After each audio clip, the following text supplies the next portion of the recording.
Welcome back to AP Calculus. This is the last homework section from 4.3 where we're finding derivatives of inverse trigonometric functions.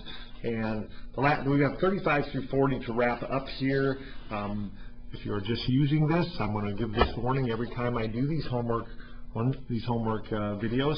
If you're just using this to get your homework, you are going to pay a heavy price down the road. Not a direct price, but an indirect price. This should be to check or to seek some help or information if you struggle on a problem. But all of these problems should have been tried prior to you coming to here. So if you're here, I didn't take heed on that, I highly recommend pause this, stop this, go back, do problems 35 through 40 to the best of your ability, and then come back and check these.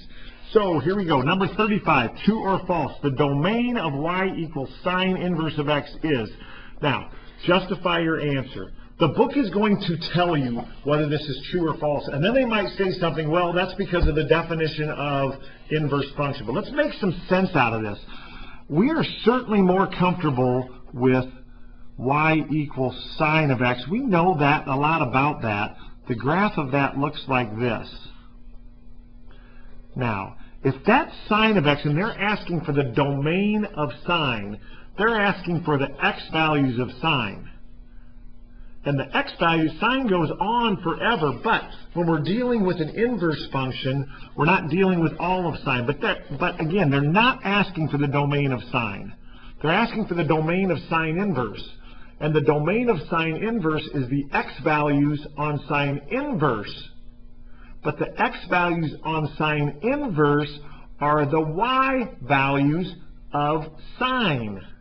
That's at its very most basic level, that's what an inverse does. It changes x's into y's, y's into x's, domains into ranges, ranges into domains, vertical lines into horizontal lines. Everything that was x is y. So they might as well be saying the range of y equals sine of x is negative 1 to 1. And without a doubt, the range is negative 1 to 1. So this is true. And we can justify that by saying because the range of y equals sine of x is negative 1 is less than or equal to x is less than or equal to 1. Hope that makes sense. Okay. Otherwise, you can memorize some definitions. It wouldn't hurt to do that, but might not be necessary. So there's number 35. Let's take a look at number 36 here. Number 36. So when they ask for the domain of tangent inverse, they're saying negative 1, less than or equal to 1, justify your answer. Okay, let's look at plain old y equals tangent of x. Hopefully we all know at this time that y equals tangent of x has an asymptote at pi on 2, and at 3/2 pi, and at negative pi on 2, and that it ultimately looks something like this, on and on and on. But for the inverse function portion of it, we are only interested in the part close to 0 that takes on all of this. Now, for this, our domain of tangent, not tangent inverse, would be negative pi on 2 is less than x is less than pi on 2. And our range would be negative infinity is less than y is less than infinity. So if they're asking for the domain of y equals tangent inverse of x, they might as well be asking what's the range of tangent. They're suggesting it's this, and I'm suggesting nope, it's false, because the domain of tangent inverse, the range of y equals tangent of x is the same as the domain of y equals tangent inverse of x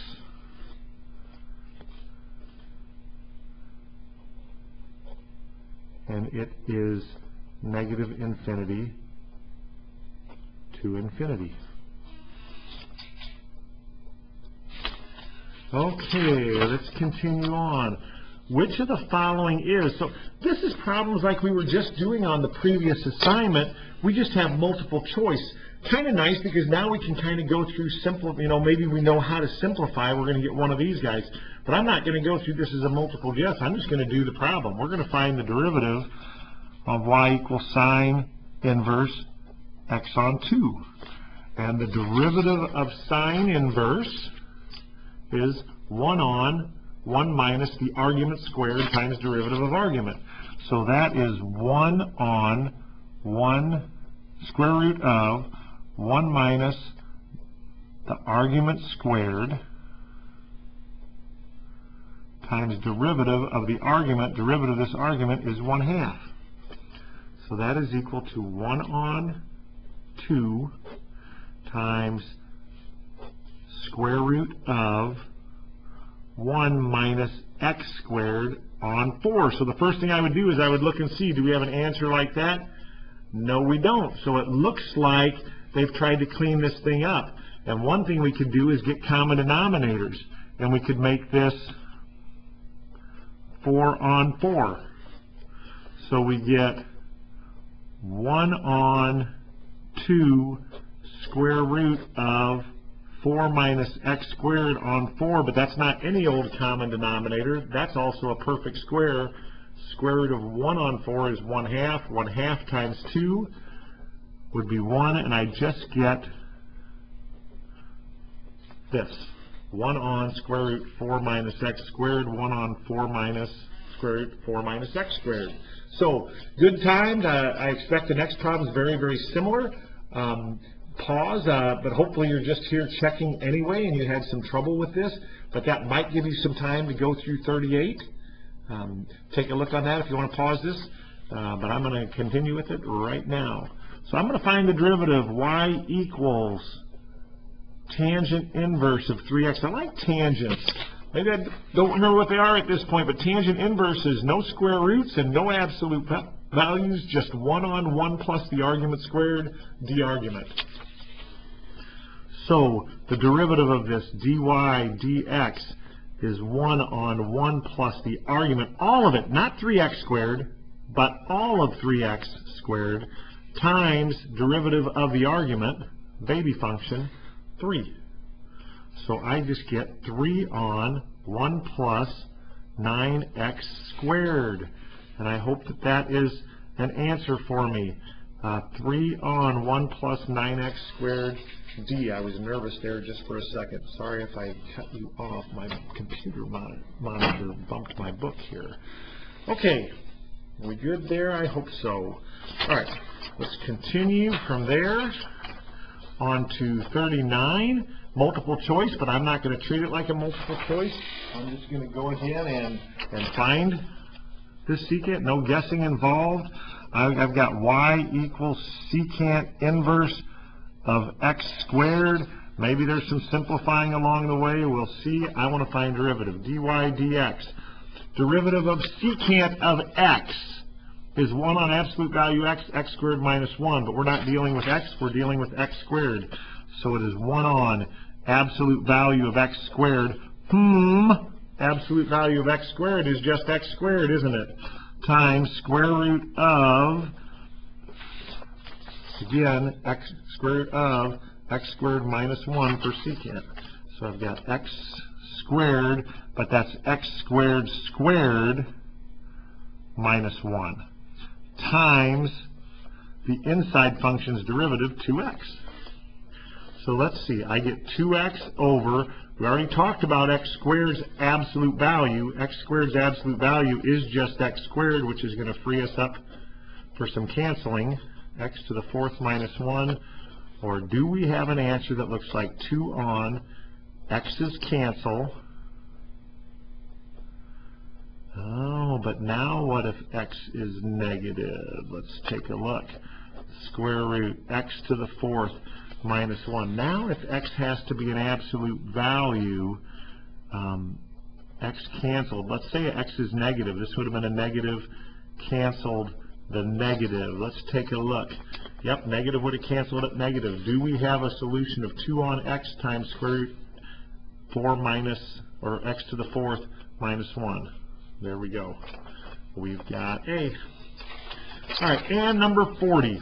Which of the following is the slope of the tangent line at 1? I'm not going to do this multiple choice. I'm just going to go ahead and find my derivative, my slope formula, y prime. Tangent inverse.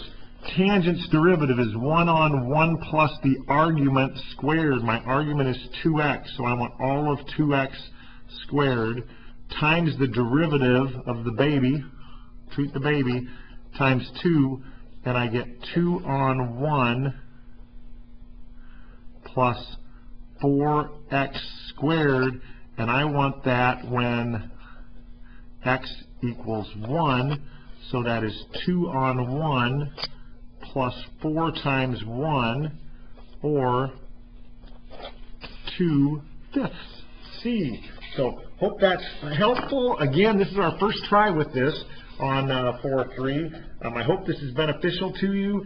I still want to take questions if you have them in class, because maybe I went too fast or I could explain it in a different way. But hopefully this is productive for you.